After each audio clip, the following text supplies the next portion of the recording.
नमस्कार, जोहार, मैं संजय और आप देख रहे हैं न्यूज झारखंड। चलिए जानते हैं सुबह से लेकर शाम तक की तमाम बड़ी खबरों को। 23 को सचिवालय का घेराव करेंगे झारखंड सामुदायिक स्वास्थ्य पदाधिकारी। प्रशासन से वार्ता की पहल करने के बाद भी कोई सकारात्मक रुख नहीं दिखने से नाराज झारखंड सामुदायिक स्वास्थ्य पदाधिकारी अब आंदोलन का रुख अपनाने वाले हैं, जिसको लेकर वो 23 फरवरी को सचिवालय का घेराव करेंगे। झारखंड सामुदायिक स्वास्थ्य पदाधिकारी के द्वारा 3 चरण में घेराव करने का योजना है। दरअसल झारखंड सामुदायिक स्वास्थ्य पदाधिकारियों ने बीते 30 जनवरी से राज्य भर में ऑनलाइन एंट्री का काम ठप कर दिया है।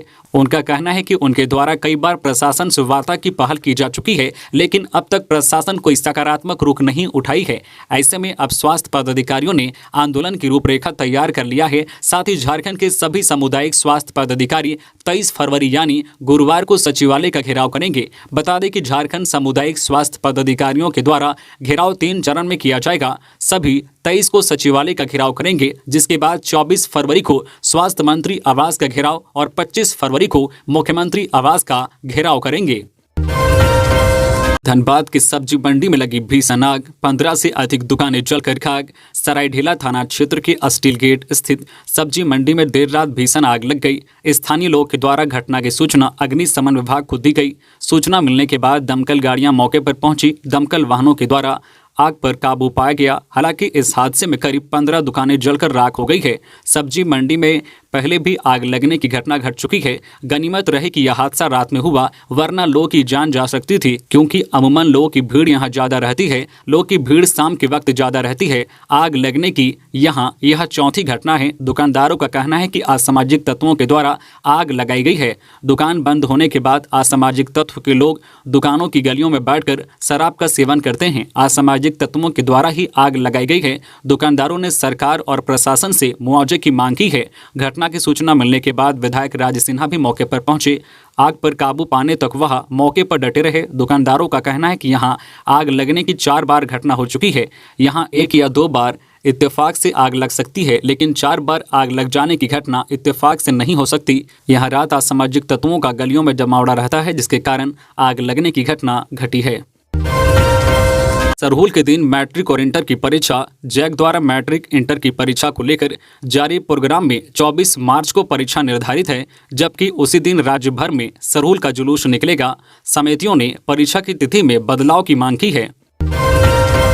धनबाद में फिर हुई गोलीबारी, जांच में जुटी पुलिस। कोयलांचल में इन दिनों अपराधियों के हौसले बुलंद हैं। लगातार अपराधी बड़ी बड़ी आपराधिक घटनाओं को अंजाम दे रहे हैं। गोलीबारी और बमबाजी की घटना धनबाद में आम हो गई है। यहां लगातार ऐसी घटनाएं देखने को मिल रही है। ताजा मामला गोविंदपुर थाना क्षेत्र का है, जहां पर बीती देर रात गोलीबारी की घटना घटी है। हालांकि इस घटना में कोई हताहत नहीं हुआ है। पुलिस पूरे मामले की जाँच में जुटी है। गोविंदपुर थाना क्षेत्र के लाल बंगला जियालगढ़ा रोड में सोमवार की देर रात एक युवक ने फायरिंग की। युवक लाल बंगला के रहने वाले शंकर तूरी की कार में बैठा था। कार अनलॉक थी और शंकर तूरी अपने घर पर थे। इसी बीच वह घर से निकला तो बेटी किरण कुमारी ने उन्हें किसी काम से रोका। तब उनकी नजर कार में बैठे युवक पर पड़ी। उन्होंने आवाज दी कि कौन है, तो युवक ने अब शब्दों के साथ जवाब दिया और धनबाद गोविंदपुर रोड की ओर भागने लगा। जिसके बाद शंकर तूरी ने शोर मचाया तो लोगों की भीड़ देखकर युवक फायरिंग करते हुए भाग गया। वह शंकर तूरी पर हमला करने आया था या नहीं, या कार चोरी करने आया था, इन तमाम चीजों का पता लगाने में पुलिस जुटी हुई है। खबर मिलते ही थाना प्रभारी उमेश प्रसाद सिंह और डीएसपी अमर कुमार पांडे दलबल के साथ पहुंचे और काफी समय तक घटनास्थल के आसपास की सीसीटीवी फुटेज खंगालने की कोशिश में लगे रहे। खबरों में आगे बढ़ने से पहले आपसे रिक्वेस्ट है कि अगर आप चैनल को सब्सक्राइब नहीं किए हैं तो प्लीज चैनल को सब्सक्राइब करके बेल आइकन प्रेस कर दे, जिससे आपको झारखंड की हर छोटी बड़ी खबर का अपडेट आप तक पहुंचता रहे। चलिए बढ़ते हैं खबरों की ओर। आवासीय विद्यालय के छात्रों को 890 रुपये ज्यादा मिलेंगे। राज्य में शिक्षा विभाग के तहत संचालित आवासीय विद्यालय के विद्यार्थियों को अब प्रति माह 2290 रुपये मिलेंगे। राशि 8 वर्ष के बाद बढ़ाई गई है। विद्यार्थियों को अब तक 1400 रुपये प्रति माह मिलते थे, जिसमें विद्यार्थियों का भोजन समेत अन्य खर्चे शामिल हैं।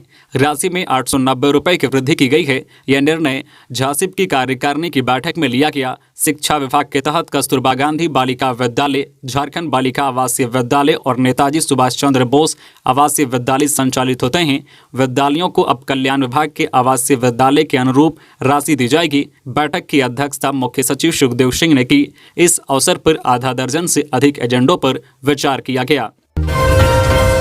देश के 112 आकांक्षी जिलों में रामगढ़ 5वें स्थान पर। नीति आयोग ने देश के अल्प विकसित 112 आकांक्षी जिलों की रैंकिंग जारी की है। ओवरऑल परफॉर्मेंस वाले टॉप 5 जिलों में रामगढ़ 5वें स्थान पर है। वहीं शिक्षा के क्षेत्र में टॉप 5 जिलों में झारखंड का गिरिडीह 5वें स्थान पर रहा।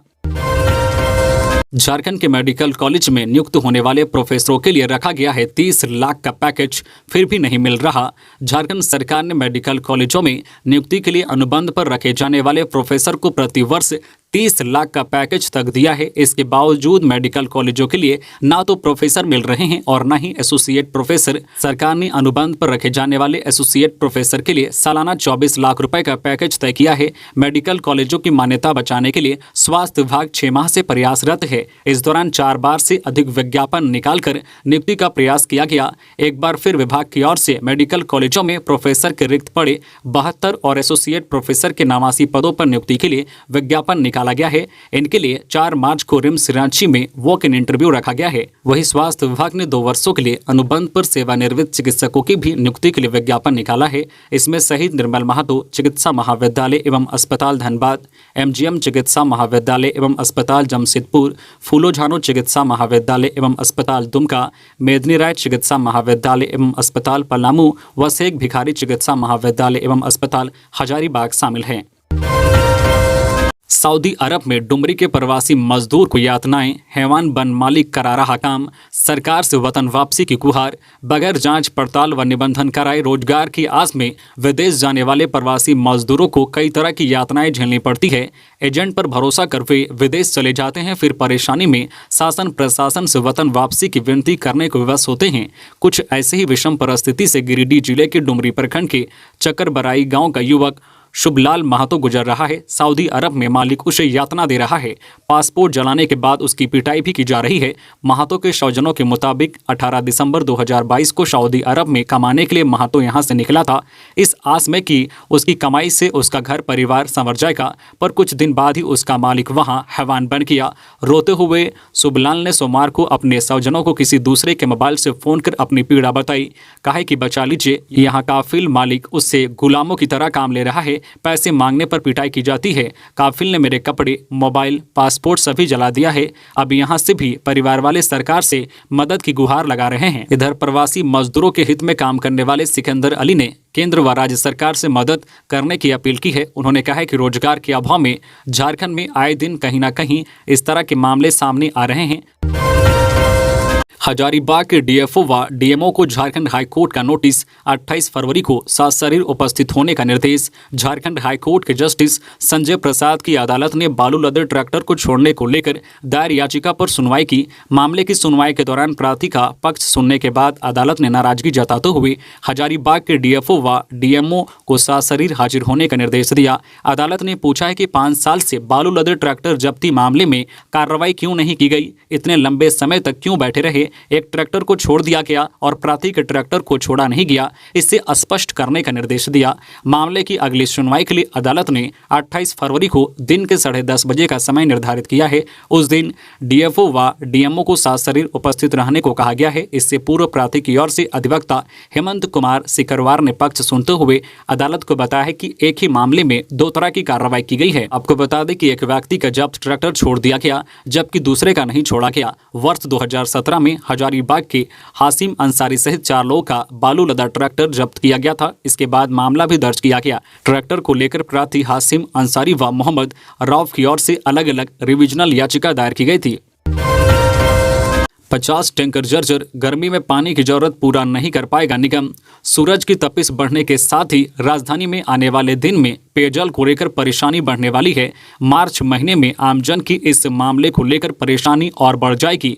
भूगर्भ जल के अत्यधिक दोहन की वजह से शहर के कई ड्राई जोन में गर्मी शुरू होते ही जलस्तर नीचे चले जाने की वजह से डीप बोरिंग और कुआं के सूखने का काम आरंभ हो जाएगा। इससे निपटने के लिए निगम के पास 45 टैंकर हैं। इनमें से भी अत्यधिक खस्ता हाल में हैं और जर्जर हैं, जिससे पानी की जरूरत को पूरा करना संभव नहीं है। नगर निगम के पास पानी की किल्लत को दूर करने के लिए 45 टैंकर है। शहरी इलाके में जलापूर्ति के लिए निगम के 2000 लीटर क्षमता वाले 30 टैंकर हैं, वही 5 और 6000 लीटर वाले 5। डोरंडा में 10 टैंकर हैं। इनमें से कई वर्षों पुरानी हैं। कई टैंकरों में दर्जनों छेद हैं। कई के स्टील की चादर रख रखाव के अभाव में जंग लगने से खराब हो गई है। पानी भरने के बाद ऐसे टैंकरों में छेद से लगातार पानी निकलता रहता है। टैंकरों में बकरी बाजार में स्टोन में लगे डी बोरिंग, हरमू पुल के समीप के स्टोन, करम चौक, डोरंडा और धुरवा के डी बोरिंग से पानी मिलता है। छत्तीसगढ़ के बाद अब झारखंड में ईडी का छापा, इंजीनियर पर शिकंजा, रांची से दिल्ली तक मचा हड़कंप। चर्चित इंजीनियर और नेताओं के चहेते वीरेंद्र कुमार राम के 24 ठिकानों पर प्रवर्तन निदेशालय ने एक साथ छापा मारा। मिली जानकारी के मुताबिक ईडी ने वीरेंद्र राम की रांची, दिल्ली, सिरसा, सिवान, जमशेदपुर और आदित्यपुर स्थित ठिकानों पर दबिश दी। बताया जा रहा है कि ईडी ने वीरेंद्र राम की महंगी गाड़ियों, अराकूत संपत्तियों के पुख्ता सुराग जुटाए हैं। बताया जाता है कि इंजीनियर वीरेंद्र राम के झारखंड के पूर्ववर्ती और मौजूदा सरकार में कई बड़े नेताओं के साथ नजदीकी संबंध रहे हैं। गौरतलब है कि 2019 में एक कार्रवाई के दौरान वीरेंद्र राम के अधीनस्थ काम करने वाले एक इंजीनियर के पास से 2 करोड़ 90 लाख रुपए मिले थे। कहा जाता है कि उस समय जब्त किए गए पैसे भी वीरेंद्र राम के ही थे। ईडी ने उसी समय वीरेंद्र राम के खिलाफ मनी लॉन्ड्रिंग का केस दर्ज किया था। ताजिकिस्तान में फंसे झारखंड के 36 मजदूरों में से 2 मजदूरों की किसी तरह से वतन वापसी हो पाई है। अभी भी 34 मजदूर ताजिकिस्तान में फंसे हुए हैं। ऐसे में तत्काल उन सभी फंसे मजदूरों की सकुशल वतन वापसी कराई जाए। मांडर ज्वेलरी लूटकांड मामले में 2 आरोपी गिरफ्तार। राजधानी रांची के मांडर से 11 फरवरी को एक ज्वेलरी दुकान से 65 लाख रुपए के गहने की चोरी हो गई थी। अब इस मामले में पुलिस ने 2 आरोपियों को अरगोड़ा व कांके से गिरफ्तार कर लिया है। उनके पास से लूट की ज्वेलरी भी बरामद कर ली गई है। लूट का माल भी बरामद किया गया है। आज सीनियर एसपी प्रेस कॉन्फ्रेंस कर सकते हैं।